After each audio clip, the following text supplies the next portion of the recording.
প্রিয় বন্ধুরা, আসসালামু আলাইকুম। দেখেন আজকে মেঘলা আকাশ, আবহাওয়ার প্রাকৃতিক সৌন্দর্য, গাছপালা কিভাবে হেলে দুলেন নড়াচড়া করতেছে। আজকে দেখে আমার মনটা ভরে গেছে। সুবহান আল্লাহ, আলহামদুলিল্লাহ। আল্লাহর কুদরত দেখতে মন চায়। দেখেন, সুবহান আল্লাহ, আল্লাহু আকবার, আল্লাহু আকবার।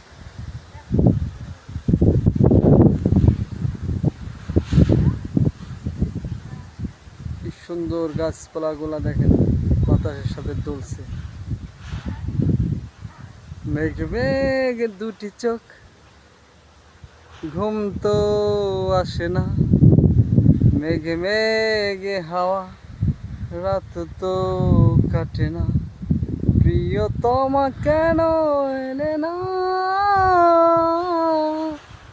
প্রিয়তমা কেন এলে না।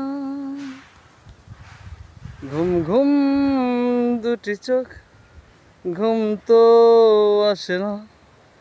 মেঘে মেঘে হাওয়া, রাত তো কাটে না। প্রিয়তমা কেন এলে না,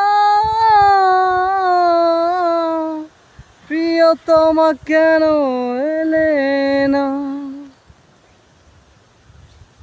প্রিয়তমা কেন এলে না। দেখেন কি সুন্দর বাতাসের সাথে, দেখেন গাছপালাগুলা মানে কি ঢেউ খেলে যাচ্ছে। সুবহানাল্লাহ, আল্লাহু আকবার, আল্লাহু আকবার।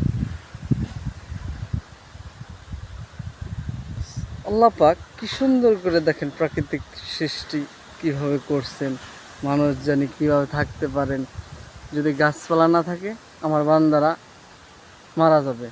তো আগে গাছপালাকে আগে সুন্দরভাবে সিস্টেম করে সৃষ্টি করছেন। সুবহানাল্লাহ। আল্লাহ পাকের শুকরিয়া করতে করতে করতে করতে জীবন যদি শেষ হয়ে যায়, তার শুকরিয়া আদায় শেষ হবে না, তাও কম হবে, নগণ্য হবে। তাই সুবহানাল্লাহ, যদি প্রাকৃতিক সৌন্দর্য যেই দেখবেন সেই আল্লাহর কথা স্মরণ করে বলবেন সুবহানাল্লাহ, আলহামদুলিল্লাহ, লা ইলাহা ইল্লাল্লাহ, আল্লাহু আকবার, আল্লাহু আকবার। আল্লাহ সবচেয়ে বড়, আল্লাহ সবচেয়ে বড়। সুবহানাল্লাহ, সুবহানাল্লাহ, আলহামদুলিল্লাহ, লা ইলাহা ইল্লাল্লাহ, আল্লাহু আকবার, আল্লাহু আকবার। আল্লাহ সবচেয়ে বড়, আল্লাহ সবচেয়ে বড়। সুবহানাল্লাহ, আল্লাহ পবিত্র, আল্লাহ পবিত্র, আল্লাহ অতি পবিত্র। আল্লাহ সুবহানাহু ওয়া তাআলা এত সুন্দর করে পৃথিবীর সৃষ্টি করছে, মন জুড়িয়ে যায়। আলহামদুলিল্লাহ। প্রিয় বন্ধুরা, আসসালামু আলাইকুম।